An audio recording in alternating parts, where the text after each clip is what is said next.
Hey, Skadooshbags, thanks for tuning back in. Joey Moss with Bad Boy Gaming, and we are back in official Commander Legend spoilers. There is a lot to talk about today because people are just flipping out over this one card in particular, but there's also a few other cards that are just pretty nasty along the way. One of them actually touches base with Evolving Wilds. That touches deep, man. It does. Let's get into it. So we have Averna. Blossoming Chaos is the first spoiler of the day. Pretty cool, but it's really not, though. It's okay. Legendary creature, Elemental Shaman. I think the art on this is cool. I wanted it in foil. That's it. As you cascade, you may put a land from exile onto the battlefield tapped from among the exiled cards. So when you normally cascade, you got to go digging a few cards deep until you hit whatever, converted mana cost it is. Well, if you were to do that, along the way, if you come across a land, you could put it on the battlefield. So that's pretty cool. That's a nice little perk. But there's just better stuff out there, like Maelstrom Wanderer, which is getting a reprint in this set as well. Whoa, that is I think right now it's like a $45 card. I put prices on a few other cards throughout this video, but holy smother and tithe, man. I'm glad it got the reprint. I did not realize that Maelstrom Wanderer was that pricey, but the ability on it's stupid. Creatures you control have haste and then cascade and cascade again. I'd much rather be running this as my commander than Averna Blossoming Chaos. The good news is if you were to play your Maelstrom Wanderer as your commander, yeah, this would be a very nice perk to throw in Blossoming Chaos into your build. But as a commander, like standalone on its own, probably not the greatest idea in the world.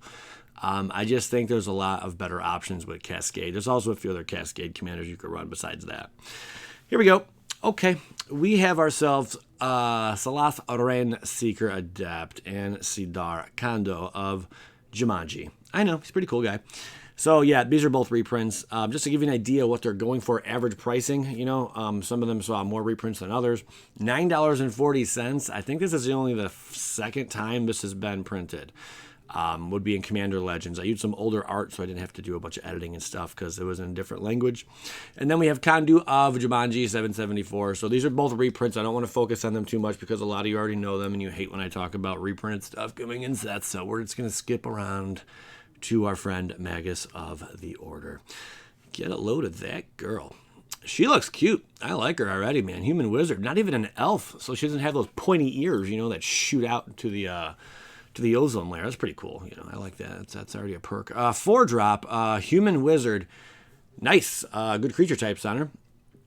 Not legendary. It's for 1 green. You can tap and sacrifice Magus of the Order and another green creature. Search your library for a green creature card and put it onto the battlefield and shuffle your library.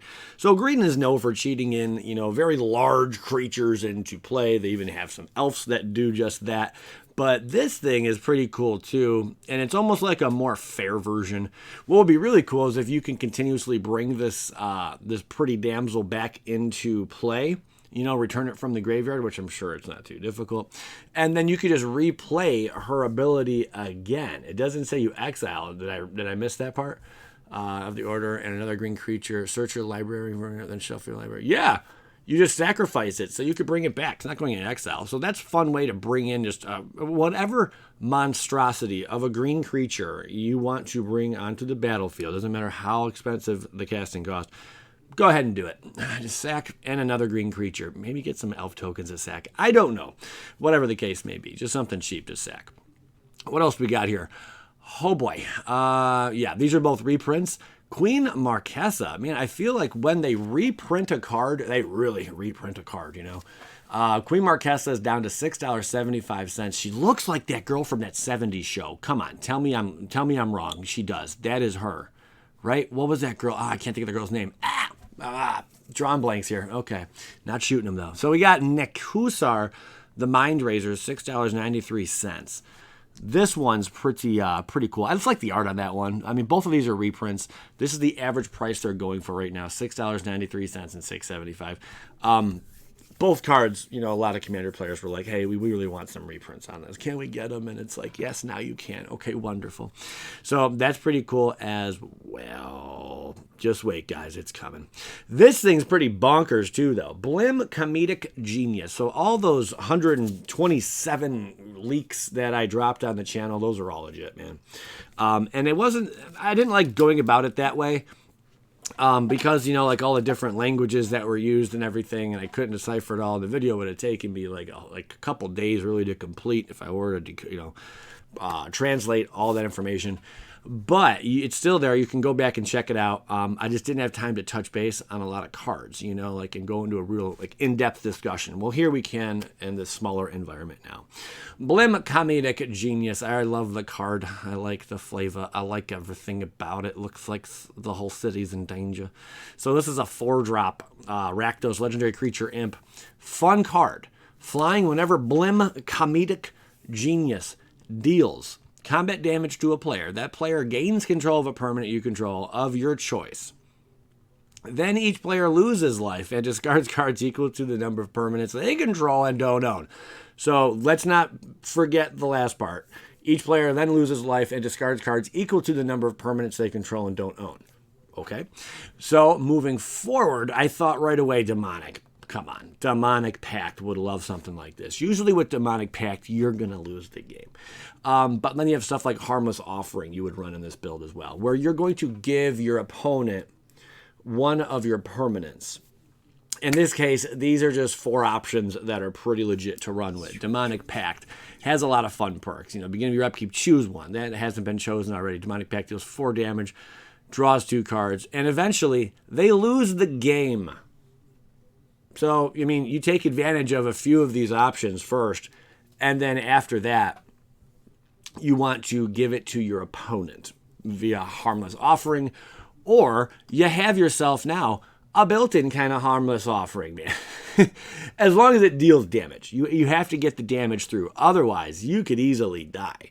And I would also imagine some of these cards are really risky to keep out. Demonic Pact is probably one of them that is really risky to keep out. Because if the other people conspire against you on the table, it's easy to be like, all right, dude, we got to kill off his commander right now, man. We can't have it, you know, damage. Just put a stop to it right now, you know. And you end up killing his Blim or whatever. Doesn't get the damage through. He can't pass this Demonic Pact. He doesn't have a Harmless Offering or other cards with similar effects to give it to you. And then you lose the game. So it's a big downside, but it's a lot of fun to play. Then you got stuff like Aggressive Mining, Forbidden Crypt, Steel Golem. This very interesting card. I remember when I first saw this, and the artwork on it's sweet. Wasn't this artwork on Weatherlight? I don't know why. Yeah, that was on Weatherlight, right? Weatherlight's standing out to me.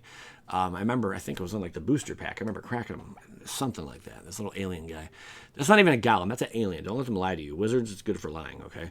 So 3-drop, yeah, you can't play creature spells. Just give this to your opponent, all right? Unless they're running all instants and sorceries in their deck, and that's going to be a bummer. But the fact they can't play creature spells, it just completely shuts your opponent down, you know? That's hilarious. Forbidden Crypt's fun. I think this was first in Mirage, though. Whenever you would draw a card, instead return target card from your graveyard to your hand. If you can't, you lose the game. Then there's other stuff on there. And then also, you can't play lands. I love the flavor on Aggressive Mining. I need to get some Aggressive Mining. I think I do. I might have one Aggressive Mining card. It's a terrible card if you run it yourself, you know, but if you can sack it and give it to somebody else, that's amazing. You know, not sack it, but give it to someone else. Sacrifice a land, draw 2 cards, activate this ability only once each turn. If you already have a large board state, though, you know, like you have a lot of lands out already, who cares? You can't play lands, you know. You slowly tick them down and then just get rid of your stuff, whatever. But the best thing to do, you get this out early. You get the damage in with your imp. Give them Aggressive Mining. We'll freaking see ya. Okay.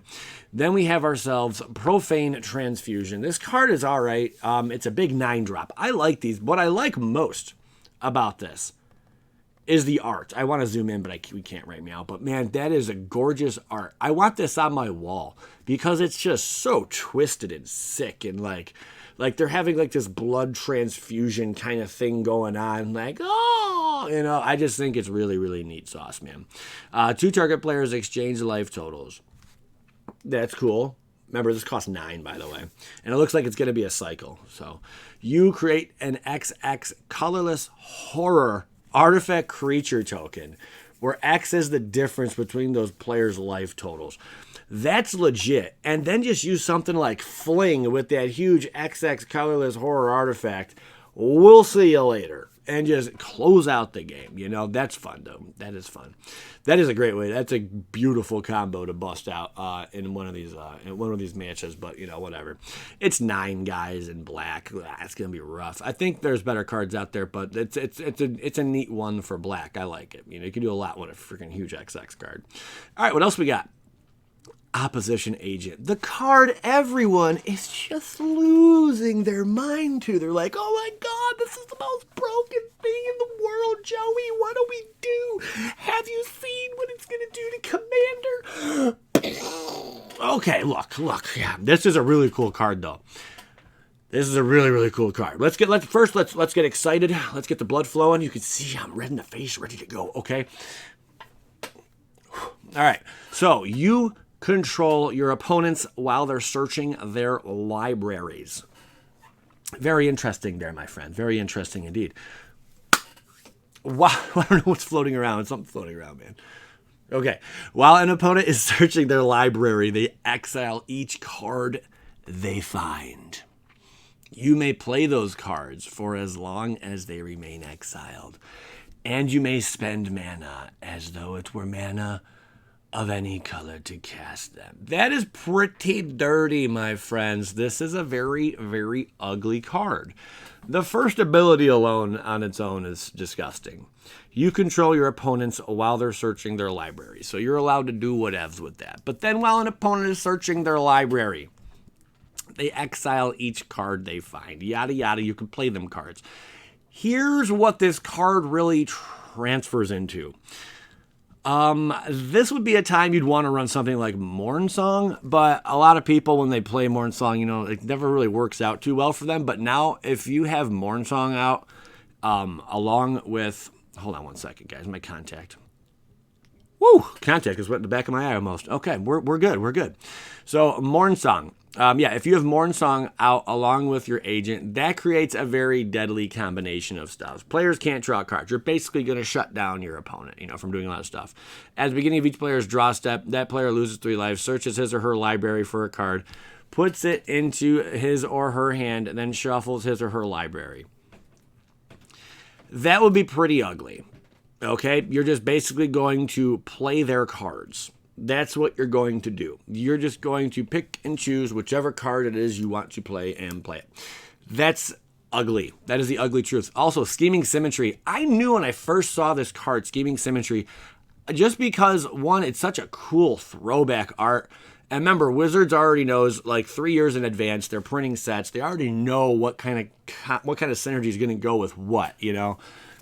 I was like, this card is so weird, okay? I should pick up a bunch of copies. I never did, though. I might have like 5 or 6 of these, you know. Good news is, it has jumped. It's already at like $8 right now, and probably still slowly climbing. I think it's between 6 and 8, and slowly ticking up. Choose 2 target players. Each of them searches their library for a card, then shuffles their library and puts that card on top of it. Get out of here, man. You use that. That's a 1-drop playing 2 cards. You're going to play your opponents, and you're going to play your own if you have this out. That is sickening. Disgusting, my friends. Scheming Symmetry, you are disgusting with our friend. Then you have Demonic Tutor. Okay, search your library for a card, put that card into your hand, then shuffle your library. So let's just say your opponent is to play a Demonic Tutor. Well, guess what? You're going to be able to now go search the library and get a card that you want. That makes it really stupid, okay? That's not even fun. That's not even fair. But here's the bad news. Evolving Wilds. You can't even search up for a land. It just ends up going onto your side of the field if your opponent plays an Evolving Wilds. Or any kind of sack land. Fetch land. Any kind of land that goes and fetches something up that makes you search the library. You're just going to take that and be like, thanks, I'm going to play that land now. Appreciate it, pal. Also, something like Wayfarer's Bauble. This card, my friends, is really, really nasty. It does the same kind of stuff. Sacrifice Wayfarer's Bauble. Search your library for a basic land card and put that card on the battlefield. Have to shuffle your library. No, we are not allowed to do that anymore. You can't search up for nothing. We'll see you later. PLA, my friends. So in a nutshell, this card is really, really cool. But it dies to removal. I think maybe like in Legacy, it'll seem more fun, or something along those lines, guys. It's a 2 toughness. The way you're going to want to play this, though, is if they are to tutor something, then you go ahead and then you flash in and then you take advantage of it, because no one is dumb enough to sit there and be like, oh, well, I got these cards in my hand. I really need to play my demonic tutor. You have this card that just gives me the middle finger. Let's see here. Yeah, I'm going to play it anyway. Oh, look, you go tutor up. You just got my Scarab God. No one's that stupid. We are in 2020. Maybe.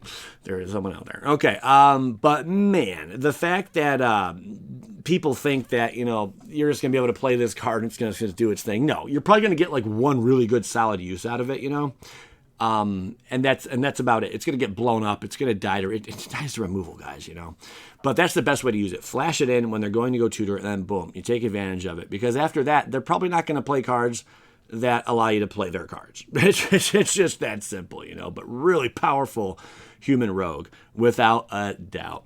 Then we have Aurora Phoenix. That's all you get. It's a 6-drop Cascade. It's a 5/3. Pretty legit. It has Cascade on it, which is fun. But the cool thing about this one, whenever you cast a spell with Cascade, return Aurora Phoenix from your graveyard to your hand. I like this. I love it if it's in Cascade builds. I mean, by itself, if you're doing draft, this is a really cool card to get in draft. Just throwing it out there. But as being a 5/3, yeah, man, you can keep bringing it back. And the Cascade mechanic, I think, is really legit on it. Cascade's just a powerful mechanic to begin with. End of story. Here we go. Here we go. That's right. 3 visits is a $116.48 card right now. Oh my goodness, Joey. Isn't that madness? Now, the reason it's $116.48 is because it was printed only one time. And that was in Portal 3 Kingdoms. And this never made its way to the U.S. If you want to buy a booster box of Portal 3 Kingdoms, you're looking at spending like $10,000 or something ridiculous out there. A booster pack of Portal, maybe, I don't know if it's $10,000, maybe $5,000. If anyone wants to give me a price tag, that's fine. But these boxes go for a lot of money because they just didn't mass print them and make that. It's like a narrow area. It's like the Eastern world, where the Western world didn't get their hands on it. That's kind of how it went, okay? $116.48 currently. 3 visits, though. It is reprinted. I love this artwork. I think like this is the new foil etching, which it looks really, really cool. That's why it came out kind of weird, whoever did this or had this leak or whatnot. $116.48. Expect this card to drop in price, guys. It's simply gonna just plummet in price. But it's regardless a very cool card. The price is probably gonna drop to around a few bucks. I know. I'm sorry. It is what it is. Maybe $5. It might drop to probably to $2. Maybe $1. Who knows? It's gonna drop low. When supply, come on, supply and demand. We all took 6th grade. Okay, cool. Moving forward. All right, so we have Breaches, Brazen Plunderer, Radiant Sarah Archangel, not Rebecca. That is Radiant Sarah Archangel, and Acidic Slime. Acidic Slime got the old reprint. It was inevitable, I know. Radiant Sarah Angel. It looks like there's a lot of legendary, uncommon, creatures, but they all seem kind of weak. They do seem kind of like weak. I haven't seen anything too powerful yet. This one's kind of cool, though, because it offers protection, which is not the worst thing in the world. And then you got Breach Boy over here. Breach Boy over here. What do you do, Beach Boy? Let's take a look. Mr. Beach Boy. Goblin Pirate, Menace. Whenever one or more pirates you control deal damage to your opponents, exile the top card of each of those opponents' libraries. You may play those cards this turn, and you may spend mana as though were mana of any color to cast those spells. And it's got Partner. It's a 3/3. You dig. I think that's a cool one. I like a lot of these goblins. I'm sorry, pirates. I want to say pirates. But the cool thing is it's a goblin and a pirate. But there is some really cool, or a pirate commander that's really going to take off now. What is his name? I do have like 4 or 5 cards of him because it was like 50 cents or $1 at the time, really cheap. He's slowly climbing up in price because it was basically leaked. You know, a lot of pirates are going to be in this set, and dealing with tokens and stuff, treasure tokens. So yeah, the pirate lord dude loves it. Okay, moving along. I think that's all we got today. What do you think? What are you most excited about? Let me just repeat myself the same way I always do at the end of every video. Let's mix things up here. If you haven't already, make sure you go back a couple videos. Check this out, man. Someone's going to be taking this puppy home. All you got to do is go back a couple videos. Check out that video, the unboxing I did. And someone's going to get their hands on that. It's going to happen pretty soon. By the time Commander spoiler season is over, probably on the last day, I'll announce the winner of that puppy. It's going to be dirty. Appreciate you guys tuning in. I'm Joey Moss of Bad Boy Gaming. Get out of here and go skadoosh yourself.